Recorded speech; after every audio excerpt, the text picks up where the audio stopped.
Yeah, hi guys, welcome. Another video. This time, I don't want to get into politics, geopolitics, parapolitics, but I'm going to touch on it a little bit because it will come in handy later when we talk about much more sophisticated free energy ideas that go way beyond current sustainable energy ideas and wind turbines, next generation. And we can learn about that simply by looking at the Victorians. We've actually gone backwards in many respects, and I'll demonstrate that soon. But it does help to understand who runs planet Earth. It's got a very close connection with understanding free energy and bringing free energy about. Um, this is not the time, the world's probably not ready for more free energy at the moment. That's the nasty truth. But don't let me get in your way if you think it is. Well, the question is that it's us that runs planet Earth, um, but it doesn't seem like it. And it doesn't seem like it because we gave our power away. Some of us know that, some of us don't realize that we've done that. And it's not really that simple to realize that we've done it without understanding the nuts and bolts of how that was done. And really, on planet Earth, everything that exists has two attributes. The first is that it was first imagined by somebody's mind and imagination. And the other thing, which is much less important, is that everything comes from the Earth. So Saturn V space rocket, Harrier jump jet, the space station, buildings, computers, everything comes from the Earth. None of that would be here if it wasn't for the Earth. You know, we get aluminium from the Earth, bauxite, we get iron from the Earth, iron ore, etc., etc. But that's not really the main gist of what I have to say here. I wanted to say how reality is created, and there are powers that be. I refer to that as empire, and I'm very much of the view that the empire never ended, and that this same empire has been behind the apparent empires for thousands of years, certainly going well before ancient Egyptian times. Um, you know, the guy with the most guns or the most muscle or the most money uh, calls the tune, and that's the way it is today. But it's very, very, very, very sophisticated. They built on thousands of years of trickery and black magic, really, because it is in the realms of magic. It's so clever how it works. Basically, what happens is that if you can control somebody's thinking, if you can control the words that they use, then you're halfway to influencing their imagination. Because if you think about it, we only think in words or pictures, normally in words, and followed probably by pictures, imagination after the words. So the powers that be decide on the reality that they want, and they then get us to create it. And I'll explain how that's done when I talk about thinking a moment. Another way that we've handed our power away is to allow the introduction of fiat currency. This is a currency that's not based on anything. It's really just a paper promissory note, and there's huge, huge problems attached to that. It's basically a very sophisticated trick, and can take a decade or 2 decades for it to fully sink into the human mind. It is so big and has so many ramifications. But you may be a lot brighter and a lot quicker than I am, and you might already fully know, or you might get to fully know much quicker than I did. I found it just um, too staggering for words when you really look at all the implications. Um, and the third thing is that we've misunderstood the real nature of energy. An awful lot of our uh, earnings goes obviously on taxes to pay for fiat currencies, debt on fiat currencies, But an awful lot of money goes on energy to power our vehicles, our lorries, to heat our homes with gas or electricity or heating oil. We even pay for water.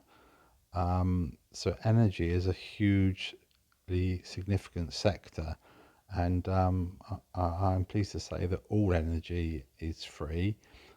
Some of it has a fixed cost to it and a variable cost to it. So you do have to have an oil drilling platform, or you do need to buy a solar panel, or you do need to build a wind turbine. But once those fixed costs are borne, you only have the variable costs, quite significant with an oil well. I'll give you that. But with a solar panel, very little. But what really interests me is much more exotic forms of energy and energy production than that. But I'm mentioning it because it's one of many prime movers in the control of Prism Planet Earth. So let's just look at thinking first. Words becoming images, and we can imagine music, a project that we're going to undertake, or a building that we want to build, and that's how it works. We all know that. And virtually nothing exists that wasn't first imagined. But there's some trickery here with the words. There's been a control of the words, and for most people, what they think has been told to them. They've been told what to think, and this is because 6 companies own nearly all of the films, the media, the TV, and our telephone, our phones. Well, the media on our phones. So this is all in the hands of a very few number of people. If you take Facebook as a popular example at the moment, it has 3 billion users. Well, there's only 7 billion people on the planet. I think it has 3 billion. Yeah, I could quite easily be wrong about that. And so through the control of the media, most people are told what to think. They're given the narrative to think, and that's hard. And another way is that words should really be cast in stone, as in the concise Oxford Dictionary. But no, 2 things happen. One is that the meaning of words change over time, and weasel words are introduced to fuzz the boundaries, or to create obfuscation, or even finagling, really. There's a lot of trickery goes into that, and we've got some weasel words like, for example, non-judgmentalism. Well, if you don't judge, you'll be dead pretty damn soon. Human beings have to judge every second of every day. Racism, that's a completely ridiculous word. So I'm not making a comment about my position. I'm just saying the word is a weasel word and makes no sense. And then there's misunderstood words like democracy. Very hard to find the real definition of that, but I've been led to believe that it's actually means feudalism if you go into the etymology of it, is it? But we won't get into arguments over that. We won't worry about that too much. I think we've said enough about thinking. I want to say a little bit about fiat currency, and remember, please do subscribe to this channel, because I'm going to be downloading some fascinating opinions on some fascinating subjects. Quite happy to be shot down, but I think you'll enjoy it. My other videos are about my 4-wheel drive, self-sufficient 60-year-old fire engine with a house on top. You might like to look at that. Another video on how to run a car on potatoes or cow poo, and then another video how to do that a completely different way, on with the same things, anything that grows: tomatoes, beetroots, potatoes, pig poo, chicken poo, cow poo. One way was to turn it into carbon monoxide gas, carbon monoxide and hydrogen. That's the dirty way to do it. The clever, easy way to do it is with what's called a digester, and you turn it into methane. So I'm just trying to say, do subscribe, give me some comments. I'm trying to get a group of like-minded people together so that we can just explore things that interest us. Maybe even meet up one day. I'm in the middle of a bit of a mental health crisis at the moment with desperate depression and desperate anxiety, and I've been fighting for my life for 4 years, 3 years with my eyes shut in bed. So this is really a recovery for me, trying to do these videos, and I hope that they'll help other people as well. I may even talk about mental health at some point. And also this is about the recovery of my Green Goddess house, which the other videos, the first videos I did, showed a little bit of that. I'll be showing a lot more of that. It's one of the most infamous vehicles on British roads, and had at one time quite a fan base behind it, but that's another day, another subject. I'm interrupting what I was meant to be talking about, which is fiat currency. And basically, our money today is a promissory note, or worse still, it's an entry on a computer. It doesn't actually have any value, it has an implied value. But that's not really the problem. The main, because it works as an exchange mechanism, but the problem is that all of it is only ever lent into existence. So first of all, countries don't print their own currencies. The central banks or higher up the banking league than that produce the money. Ultimately, if you go to the end of the road, you'll find it's private. So private sources print our money for us and lend it to us at interest. But when they lend us the money, they only lend the principal. So say it's 100 million, there's the 100 million, thank you very much. You now owe us 100 million. But before I forget, let me tell you that, this is them speaking, you've got to pay interest on that out of the 100 million. And so there you go, every month or every year an interest payment of £1 million is made, and you're down to 99 million, and the next year you're down to 98 million. And so the interest is never lent at that first stage, and so you have to at some stage run out of money. So every country eventually runs out of money and has to borrow more. So they say, well, we spent all that money now. Most of it's in fact all gone back in interest payments, because obviously the whole capital, the principal sum, would disappear completely on interest payments if that was all that was lent. I'm trying to make this as simple as I can. So then they go back and they say, well, can we have some more? Because we've used that 99 million, and 98 million of it went back to you over the last 30 years. So we want some more, and so it goes on. So it's actually a game of musical chairs. With every round, with every loan, at some point one of the chairs gets removed, and then another chair, and then another chair, and in the end there's only one chair left. And in this particular game, even that final chair gets removed, and when the final chair gets removed, that's when you go for a second, third, fourth, fifth, 100th loan. And each of these loans come with terms. If you don't believe me, read the book, the Confessions of an Economic Hitman. There's conditions. So Greece recently got into a lot of debt, and I think they lost ownership of some of their islands. Certainly, I've got to be careful now, because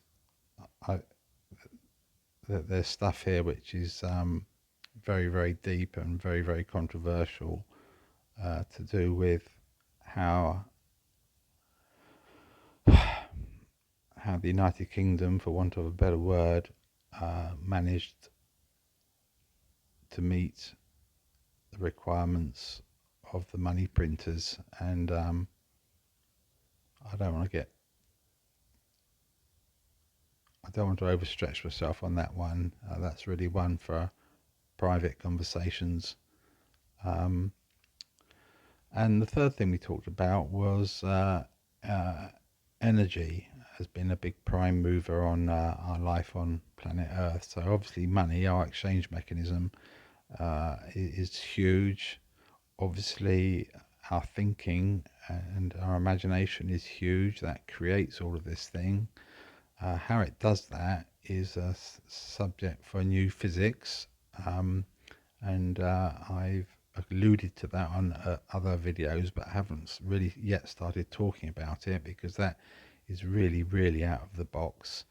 But how the thinking and imagination becomes manifest, it is a very big subject all of its own. If you want to know the crux of the matter right now, you're feeling patient like me. Well, this is a virtual reality experience. This is demonstrated provably by the fact that modern science can't actually find any matter. They can't find something that's actually real. So we have to conclude that the ancients, for thousands and thousands and thousands of years, what they've believed is correct, which is this experience is a movement of energy, and there is a way in which energy can masquerade as something. So something can masquerade as nothing, and nothing can masquerade as something. And you can't have emptiness without there having been somethingness in the emptiness for it to be empty of. And so, we get into a bit of a head spin there, and that's not what we're doing now. We're now going to just talk about energy, and that could be diesel, petrol, oil, gas, electricity from the sun, from nuclear, from fossil fuels, electricity from heat, electricity from wind, and the big ones, I think, probably oil and gas coming from the ground. Petrol and diesel are derived from this oil, as is many other things, plastics and goodness knows what else. Well, here's the news. It's not fossil fuels, in my view. Like, there'd be an awful lot of fish and prehistoric monsters all died in the same spot at the same time for it to produce such massive oil wells, if it's so-called fossils. So that's just ridiculous, about as ridiculous as the global warming argument. So we could talk about, actually, couldn't we? Just do a bit of ecology for yourself and you'll have those answers answered. But maybe I'll talk about global warming. Funny how it changed its name from greenhouse effect to climate change to global warming. Like, why? Well, we'll tell you why. But anyway, well, oil, this is just an opinion. Oil is generated by the Earth's heat at the center of the Earth. So in other words, it's adiabatic. I think seawater has something to do with it. But it's basically, I think the word is adiabatic. So if you empty an oil fine well out, if you go back to it 20 years later, you'll find that it started to fill up again. So I'm not saying that it's a 20-year cycle, but what I am saying is it's my belief that oil and gas are natural. They come from the ground continuously, adiabatically, and that it's all lies. It's obviously I mean, I came back from India once, and I sat next to a bloke on the plane, and I said, "What do you do, mate?" And he says, "I'm a geologist." And I said, "Tell me something you shouldn't tell me or that I don't know."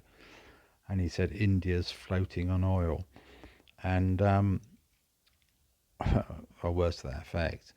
And this is how you get the secrets to life. People you bump into, people you sit next to in a coffee shop, people that just come into your life and pass on these huge nuggets of information. And I've been collecting those for too many years, and I want to pass them on to younger people to do something with, and with any people really, just to give ourselves something to think about, talk about, maybe even build.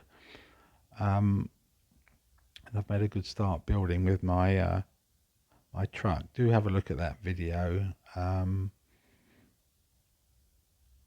have a look at any video that has a subject title that interests you. I'm really, really keen to have your comments or your criticisms, and do subscribe if you want to know when I do another video. I think I've probably said all I need to say. So uh, somebody, I call them Empire, decides on the reality that they want to live in and us to live in, and they then get us to create it based on the magical principles that an infinitely unmanifest force, shall we say, can manifest reality. And before you sort of say, well, it can't be that wacky, it can't be a holographic universe, surely, or it can't be a fractal universe, surely, or there can't be no matter, surely. Well, don't quote me, let's quote a branch of physics, which I don't have any time for at all, but it's interesting, and that's quantum physics, which is in complete opposition to regular physics, with their superpositioning and their I've forgotten all the terminology now, but they basically say a particle is a wave particle duality. What a load of nonsense. They might say that a particle be in two places at the same time, which is true, that it can be an infinite instantaneous communication between two particles, true, or so-called particles. Let's call them energy clusters to be a bit more succinct. But I'm going to get myself into trouble there, because I'm saying there's no matter, and then I'm referring to quanta.